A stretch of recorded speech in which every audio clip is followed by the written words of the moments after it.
படத்தவனே வழி மறந்தாண்டி அடியாத்தி அரச மக ஆண்டியானாண்டி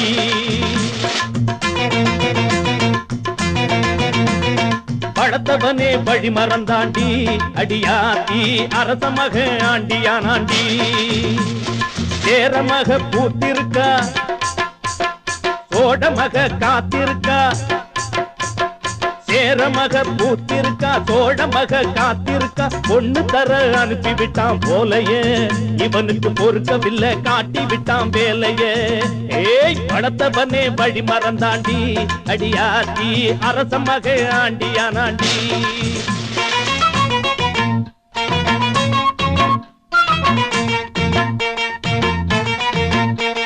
பொருத்தம்னா பொருத்தம் இதுங்க எங்க ராசா வருத்தம் என்ன வருத்தம் வேணாங்க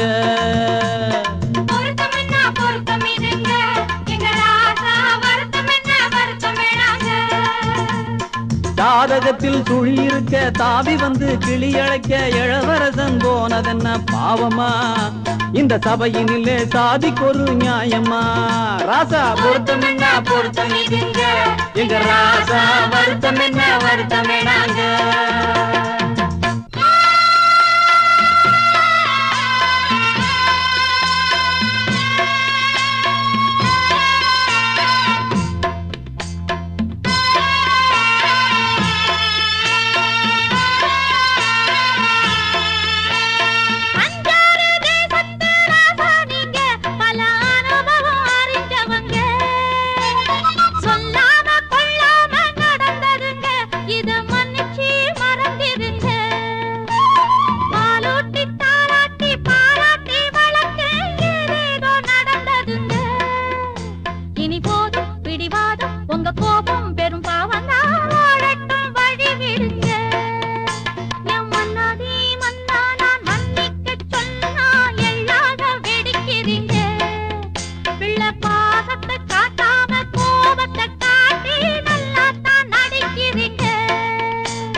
அரசனின் பரம்பரை கௌரவம் போச்சு சிறுத்தைக்கு பிறந்தது சிறுநரியாச்சு மயிலுக்கும் காக்கைக்கும் திருமணமாச்சு மகுடமும் குறைந்தது என பேச்சு சேத்தை பூசுவது எனது பழக்கமல்ல ஆற்றில் இறங்குவது அரச வழக்கமல்ல போ போ போ ராணி அடடட போ போ போ ராணி வேந்தே ஏன் இந்த கோபம் சொல்லுங்கம்மா உங்க வாரிசு வருந்தும் வாழ்த்தியே ஆகணும் வேந்தே ஏன் இந்த கோபம் வேந்தே ஏன் இந்த கோபம்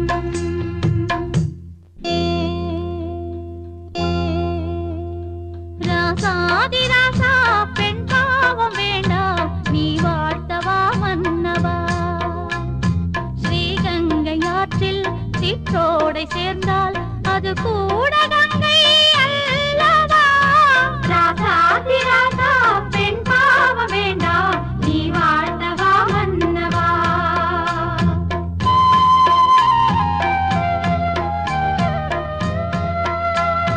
ராணி உன் கண்ணில் கண்ணீரை கண்டான் என் நெஞ்சு தாங்காதம்மா கல்யாண ஜோடி சங்கீதம் பாடி 100 ஆண்டு காலம் வாழட்டும் லாலி லலாலி லாலி லலாலி லாலி லலாலி லலி லாலி லலாலி லாலி லலாலி லாலி லலாலி லலி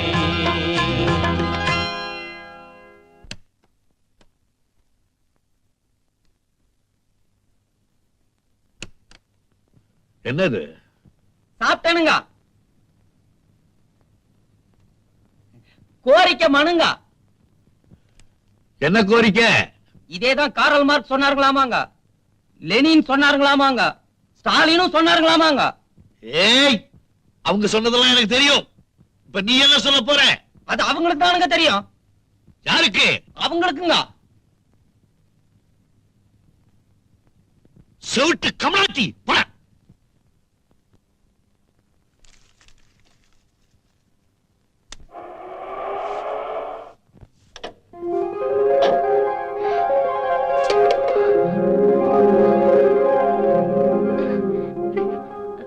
வாங்கம்மா. என்ன அம்மான்னு கூப்பிடாத, அத்தேன்னே கூப்பிடு. எப்படி இருக்கேம்மா? நல்லா இருக்கேன். இந்த நிலைமையிலதான் உன் உடம்பு ஜாக்கிரதையா பாத்துக்கணும். நீங்க 2 பேருமே சின்னஞ்சிறுசுங்க. நல்லது கெட்டது சொல்றதுக்கு பெரியவங்க யாருமே இல்லைன்னு தான் அவருக்கு தெரியாம நான் இங்க வந்தேன். இந்த அம்மா இது வாயும் வயிறுமா இருக்கியே, உன் வாய்க்கு ருசியா ஏதாவது வேண்டாமா? அதனாலதான் அந்த பலகாரத்தை கொண்டு வந்தேன். உள்ள வாங்கம்மா. உள்ள வரணும்னு எனக்கும் ஆசைதாம்மா. ஆனா அவருடைய வார்த்தை மீறி நான் எப்பவுமே நடந்தது இல்லையே. இப்ப மட்டும் எப்படி? நீயும் உன் புருஷன் மனம் கோணாம நடந்துக்கம்மா. ஆமா, கண்ணை எப்படி இருக்கான்? அவருக்கு எப்பவும் உங்க ஞாபகம் தான். இது வந்துடுறேன்.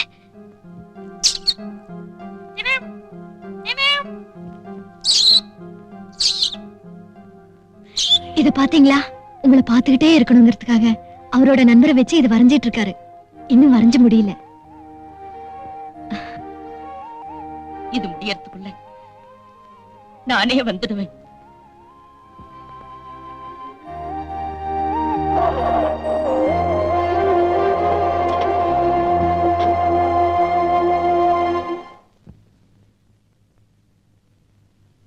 லேபர் ஆபீஸ் சட்டே வந்தாச்சு. பேசாம இருந்தா எப்படி? அதானே கண்ணனே பேசிட்டுப்பா. எஸ். பாருங்கம்மா, நான் அதிகமா பேசுறதா நினைக்காதீங்க. இன்னைக்கு நாட்டுல பல இடங்கள்ல முதல்ல யூனியன் ஆபீஸ் திறந்துட்டு பிறகுதான் ஃபேக்டரியே திறக்கிறாங்க. இவ்வளவு ஏன் பிச்சைக்காரன்ல இருந்து பிட்பாக்கெட் அடிக்கிற வரைக்கும் யூனியன் வச்சுக்கிறேன். நாங்க யூனியன் வச்சுக்கிறதுல என்ன தப்பு? நீங்க தான் யூனியன் தலைவரா? கிட்டத்தட்ட தலைவர் மாதிரி தாங்க. நான் தாங்க ஒரிஜினல் தலைவரு. இவரை தலைவரா தயார் பண்ணிட்டு இருக்கேன். இவர் யார் தெரியுங்களா? எம்டி ராஜசேகரோட மகன். ராஜசேகர் மகனா? ஆமா. நீங்க ராஜசேகரோட மகனா? எங்க அப்பா உங்களுக்கு தெரியுமா? கேள்விப்பட்டிருக்கேன்.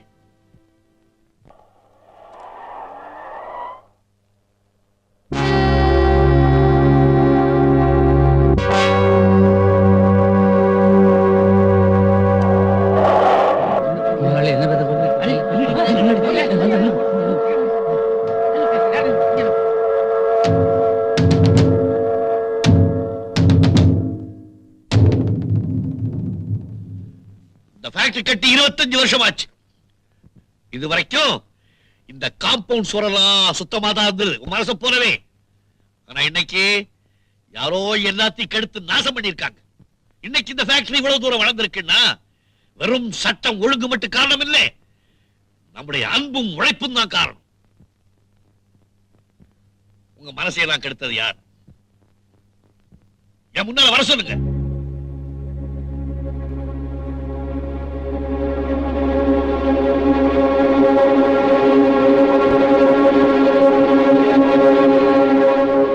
நீயா?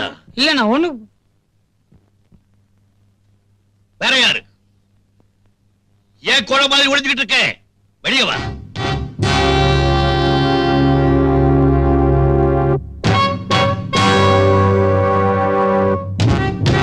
நீங்க அசந்து போற அளவுக்கு நான் நடந்துக்கிறேன் ஐயா. ஐயா ஐயா.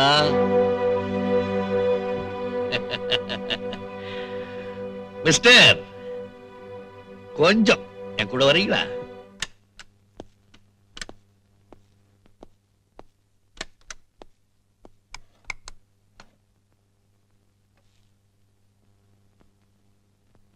நான் யூனியன் விஷயமா பேச வந்திருக்கேன். அதனாலதான்.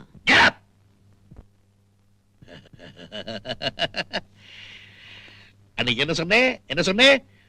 தோலை செருப்பா தச்சு கால்ல மாட்டேன்னு சொன்னீல்ல, இன்னைக்கு எப்படி தச்சிட்டியா இல்ல தைக்க போறியா?